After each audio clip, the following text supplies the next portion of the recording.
శ్రీమాత్రే నమః. శ్రీ గురుభ్యో నమః. తదుపరి ధనుస్సు రాశి.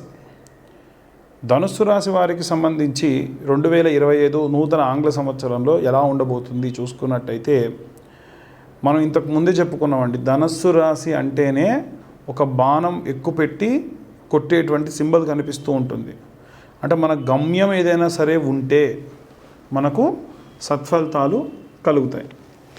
ఇప్పుడు మనం పాయింట్ వైజ్గా మాట్లాడుకుంటే, మనకు మంచి సత్ఫలితాలు కలగాలి అని అంటే మనకంటూ ఒక గమ్యం ఉండాలి. కాబట్టి అగమ్య గోచరంగా మీరు ప్రయాణం సాగించకండి. ప్రశాంతంగా మీ గమ్యం ఏంటో నిర్ధారించుకొని, మీకు ఏం కావాలి, ఎవరిని కలవాలి, ఏ ఉద్యోగం చేయాలి, ఏ సంవత్సరం ఎలా ఉండాలి, ప్రణాళిక వేసుకొని ముందుకెళ్ళండి. Point number 1. రెండోది ఏంటంటే, మనం ఏదైనా సరే కాన్సన్ట్రేషన్గా ఒక పని చేస్తూ ఉన్నాం అనుకోండి, మనల్ని ఎవరైనా డిస్టర్బ్ చేస్తే ఎలా ఉంటుంది. ఉదాహరణకు నేనే ఉన్నా, ఇప్పుడు మీతో మాట్లాడుతూ ఉన్నా, పక్క నుంచి మా అబ్బాయో లేకుంటే ఇంకేదైనా ఫోన్ కాలో వచ్చిందనుకోండి, ఎంత డిస్టర్బెన్స్ అవుతుంది. ప్రశాంతంగా మాట్లాడగలనా? లేదు కదా. అలాగే ఈ ధనుస్సు రాశి వారికి సంబంధించి కూడా ఈ సంవత్సరంలో ఏదైనా సరే మీరు పని చెయ్యాలి అనుకుంటే డిస్టర్బ్ చేసే వాళ్ళు ఎక్కువ ఉంటారు. సో మీరు ఏం చేయాలి, ఆ డిస్టర్బెన్స్ లేని వాతావరణంలోకి వెళ్ళి మీరు పని మీరు చేయండి. ఉదాహరణకు మీరున్న మీ ఆఫీస్లో మోడ్ ఆఫ్ వర్క్ చేస్తున్నప్పుడు మిమ్మల్ని ఇబ్బంది పెట్టే వాళ్ళు ఉన్నారనుకోండి, అసలు వాళ్ళని పట్టించుకోకండి. ఇయర్ బడ్స్ పెట్టుకోండి, వాళ్ళు చెప్పే మాటలు వినకండి, మీ పని మీరు చేసుకుంటూ వెళ్ళండి. ఎగ్జాంపుల్ చెప్పాను నేను ఇది. అలా మీరు ఏ పని చేస్తే ఆ పని మీద ఫోకస్ చేయండి. కరెక్ట్గా మీ దిశ, మీ నిర్దిష్టత అలా ముందుకెళ్ళండి. ఎటువంటి ఇబ్బందులు లేవు. క్లియర్గా చెప్తున్నాను. ఈ సంవత్సరం అంతా విద్యార్థులు కానీ, గృహిణులు కానీ, సినీ రాజకీయ రంగాల వారు కానీ, అలాగే ఉద్యోగస్తులు కానీ, వ్యాపారస్తులు కానీ, ఎవరైనా సరే గోల్ పెట్టుకోండి, గోల్ రీచ్ అవ్వండి. ఖచ్చితంగా మీ గోల్ మీరు రీచ్ అవుతారు, ఆ గమ్యాన్ని కొడతారు. దాంట్లో ఎటువంటి సందేహం లేదు. అయ్యా మీరు చెప్పారు బాగానే ఉంది, ఒక నెలకు తర్వాతకో 2 నెలల తర్వాతకో మళ్ళీ ఫోన్ చేసి మమ్మల్ని అడగడం, లేదంటే కింద మెసేజ్ చేసి అడుగుతూ ఉంటారు, ఏంటండి ఇలా చెప్పారు, అలా కాలేదు అంటే మీరు కాన్సన్ట్రేట్గా లేరు అని అర్థం. అంతే. ఇదేంటండి అంటే ఖచ్చితంగా చెప్తున్నా. కాబట్టి ఎట్టి పరిస్థితుల్లో ధనుస్సు రాశి వారికి ప్రత్యేకమైనటువంటి సుగుణం ఉంది. ఇదేనండి. ఈ సంవత్సరం ఇంకా అసలు జాతకాలు, గ్రహ సంచారాలు అన్నిటికీ అతీతంగా వెళ్తుంది. ఎందుకండి ఇంతగా మీరు ఈ యొక్క ధనుస్సు రాశి గురించి చెప్తున్నారంటే, ధనుస్సు రాశికి రాష్ట్రాధిపతి గురువు. గురువు లక్షణం ఏంటంటే, ఒక టీచర్ ఉన్నాడండి క్లాస్కి, వాళ్ళ ఇంట్లో వాళ్ళ అబ్బాయికి జ్వరం వచ్చేసింది, హాస్పిటల్లో జాయిన్ చేశారు. వచ్చేమనుకుంటాడు, ఏమైనా సరే నా కళ్ళ ముందున్న నా 40 మంది పిల్లలు ఇంపార్టెంట్, నాకు వీళ్ళకి చదువు చెప్పాలి, అవన్నీ మర్చిపోతాడు. అలా మీరు మీ పని మీద కాన్సన్ట్రేట్ చేయండి. వర్క్ ఈజ్ వర్షిప్లా ఉండండి, ఖచ్చితంగా మంచి జరుగుతుంది. ఇవి అందరికీ వర్తిస్తుంది. సినీ రాజకీయ రంగాల వారికి వర్తిస్తుంది, ఉద్యోగులకి వర్తిస్తుంది. అయితే ఈ కాన్సన్ట్రేషన్ అలాగే ఉండాలి అంటే ఏం చేయాలి అంటే, గానగాపూర్ వెళ్ళండి. సంవత్సరం మొత్తంలో ఒక్కసారన్నా గానగాపురం వెళ్ళండి. ఎందుకంటే అక్కడ గురు పీఠం, అది గురు దత్తాత్రేయ స్వామి అలా కొలువే ఉంటారు, ఆయన పాదకులు ఉంటాయి. సంగంలో స్నానం చేయండి, ఆ దత్తాత్రేయ స్వామి వారి దగ్గరికి వెళ్ళి నమస్కరించుకోండి. మీకున్నటువంటి జ్ఞాన సంపద పెరుగుతుంది, చేయాలనుకున్న పనులన్నీ అవుతాయి. ఇంకా వీలైతే పౌర్ణమి సమయంలో వెళ్ళండి, అక్కడ నిద్ర చేయండి. సంగంలో స్నానం చేసి సాయంత్రం సమయంలో హాయిగా అక్కడ నిద్రపోండి. చాలా మంచి సత్ఫలితాలు కలుగుతాయి. మీరు ప్రయాణం చేసేటప్పుడే మీకు ఏదైనా సరే మీ జాతకంలో ఎన్ని ఆటంకాలు ఉంటే ప్రయాణంలో ఆటంకాలు కలుగుతాయి, వచ్చేటప్పుడు ఆటంకాలు కలుగుతాయి. ఇవన్నీ నిజ జీవితంలో తప్పిపోతాయి. కాబట్టి ఇది పాటించండి, చాలా మంచి సత్ఫలితాలు కలుగుతాయి. ఇవి ప్రత్యేకంగా ధనుస్సు రాశి వారికి సంబంధించి పాటించవలసినటువంటి నియమ నిబంధనలు. ఇక గురు సంచారము, అలాగే శని సంచారము, రాహుకేతు గ్రహ సంచారం వల్ల ఎలాంటి ఇబ్బందులు పడతారు. ఇప్పుడు మనం విభాగాల పరంగా చూసుకుంటే విద్యార్థులు ఏం చదవాలి, అలాగే గృహిణులు ఏ మంత్రం చదువుకోవాలి, ఉద్యోగస్తులు ఏం చదువుకోవాలి, సినీ రాజకీయ రంగాల వారు ఏ మంత్రపఠనం చేస్తే మంచిదో ఇప్పుడు మనం తెలుసుకుందాం.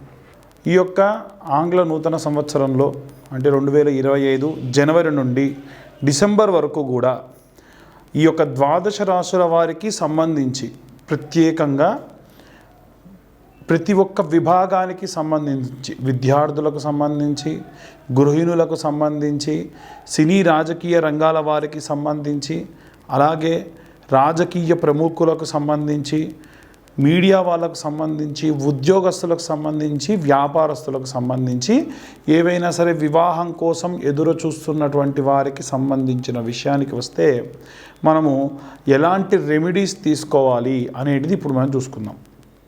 ముఖ్యంగా ఈ యొక్క 2025వ సంవత్సరంలో శని, గురు, అలాగే రాహుకేతుల యొక్క గ్రహ స్థితి మార్పు అనేటువంటిది ఏర్పడింది. అయితే ప్రతీ నెల కూడా గ్రహ సంచారం అనేటువంటిది మారుతూనే ఉన్నప్పటికీ ప్రత్యేకంగా ఈ యొక్క 4 గ్రహాల మార్పుల వల్ల విద్యార్థులకి కానీ, సినీ రాజకీయ రంగాలు, ఉద్యోగస్తులు, ఇతరత్ర ఇందాక మనం చెప్పుకున్న వాళ్ళందరికీ కూడా సంబంధించి ఏమేం చేయాలి, ఎలాంటి రెమెడీస్ పాటిస్తే బాగుంటుంది అనేటువంటి చూద్దాం. మొట్టమొదలు నా యొక్క వీడియోస్ వేరే దేశంలో ఉన్నటువంటి వారు కూడా చూసి మాకు కాల్ చేసి మమ్మల్ని చాలా ఆప్యాయంగా మాట్లాడిన అందరికీ కూడా మొట్టమొదలు ధన్యవాదాలు. ఇంతగా నన్ను ఆదరిస్తున్నటువంటి ప్రజలందరికీ, అలాగే ఈ యొక్క యూట్యూబ్ ఛానల్ వారికి కూడా నా యొక్క నమస్కారాలు. విద్యార్థుల విషయానికి వస్తే నీలా సరస్వతి స్తోత్రం అని ఉంటుందండి. కాస్త 8 స్తోత్రాలు ఉన్నప్పటికీ పిల్లలతోని ఈ సంవత్సరంలో వీలైతే నెలలో ఒక్కసారి మూలా నక్షత్రం వచ్చినప్పుడు నీలా సరస్వతి స్తోత్రము అని ఉంటుంది. ఆ స్తోత్రాన్ని చదివిపించండి. వీలైతే యూట్యూబ్లో ప్లే చేసి వాటితో అనుగుణంగా పిల్లల్ని చదివించండి.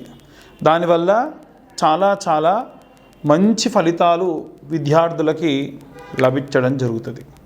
ఇక ప్రత్యేకంగా ఉద్యోగస్తుల విషయానికి వస్తే ఉద్యోగస్తులు కానీ, అలాగే గృహిణులకు సంబంధించిన విషయానికి వస్తే, అయితే ఉద్యోగస్తులందరికీ సంబంధించిన విషయానికి వస్తే చాలామంది అయ్యా మీరు పలానా ఐటీ సెక్టార్ వాళ్ళకు సంబంధించో, ప్రభుత్వ ఉద్యోగాలకు సంబంధించో వారి గురించే చెబుతున్నారు.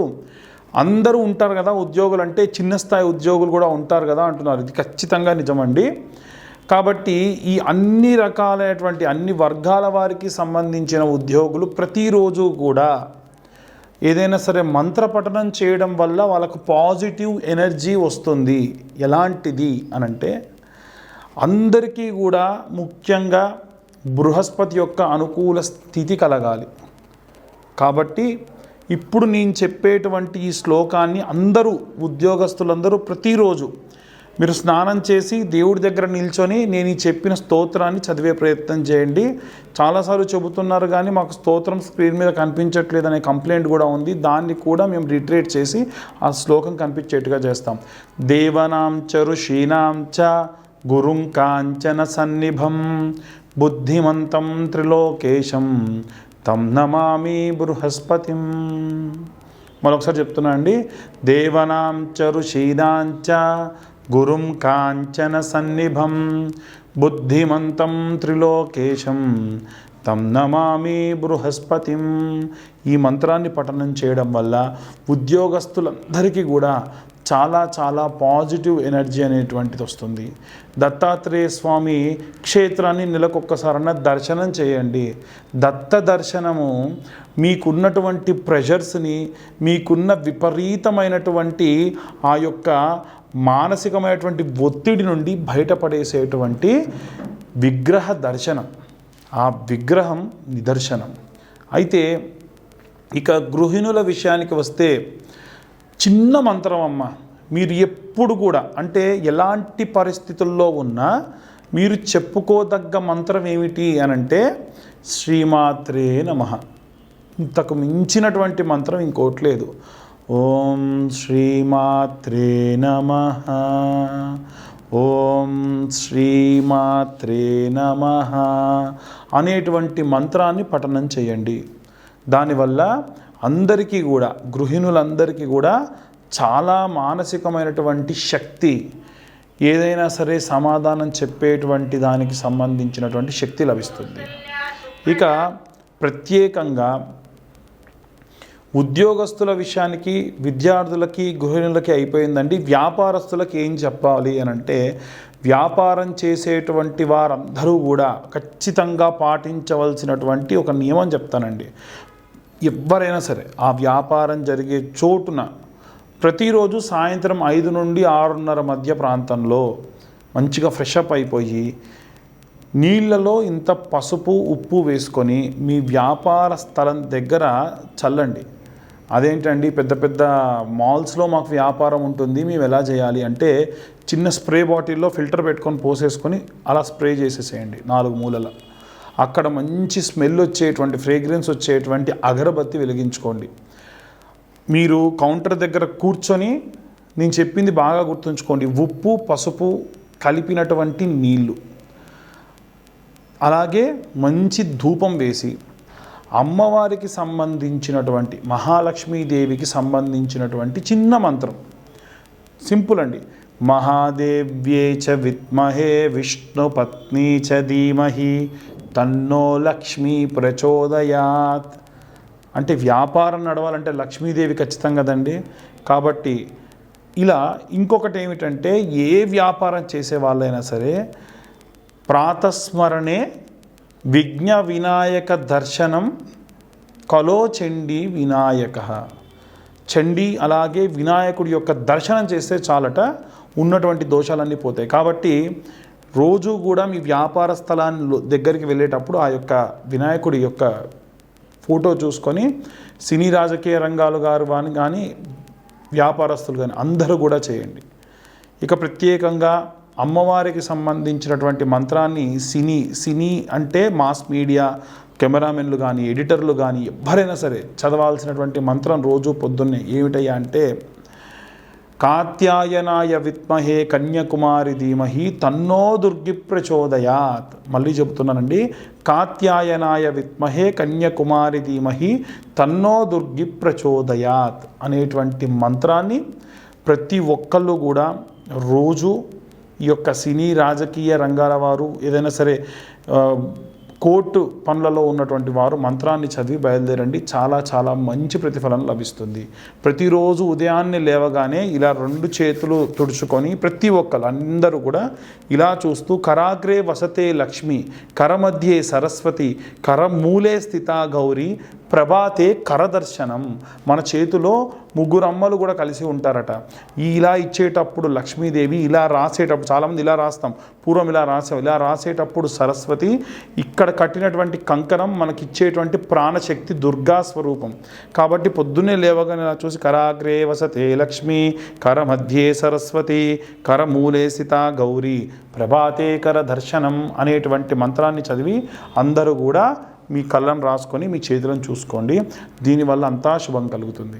అందరికీ కూడా మరొకసారి నూతన ఆంగ్ల సంవత్సర శుభాకాంక్షలు. అందరూ కూడా ఈ రెమెడీస్ పాటించి, ఇంకొకటండి, చాలామంది ఈ యొక్క జాతకం గురించి మాకు ఫోన్ చేసే అప్పుడు ఒక డేట్ ఆఫ్ బర్త్ టైం లేని వాళ్ళు కూడా చెప్తూ ఉన్నారు. డేట్ ఆఫ్ బర్త్ టైం లేని వాళ్ళ కోసం ఈ రాశి ఫలాలు చేస్తున్నాము. కానీ ఖచ్చితంగా date of birth, time of birth, place of birth పంపిస్తే మీకు ఖచ్చితంగా జాతకం రాసివ్వడం జరుగుతుంది. అది కూడా 60 పేజీల్లో జాతకం రాసేయడం జరుగుతుంది. ఈ జాతకం రాసిచ్చినందుకు గాను 1500 రూపాయలు తీసుకోవడం జరుగుతుంది.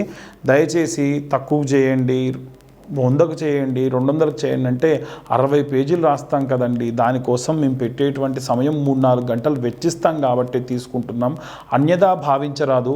ఇంకెవరికైనా సరే ఇలా జాతకం మామూలుగా తెలుసుకోవాలి అనుకుంటే ఈ సంవత్సరం మేము ఖచ్చితంగా ఈ ఛానల్ ద్వారా ఒక లైవ్ ప్రోగ్రాం కండక్ట్ చేసి, లేదా మీరు ఇచ్చినటువంటి కామెంట్స్కి మేము రిప్లైగా మీ జాతకం పంపించడం కూడా జరుగుతుంది. అందరికీ కూడా ధన్యవాదాలు.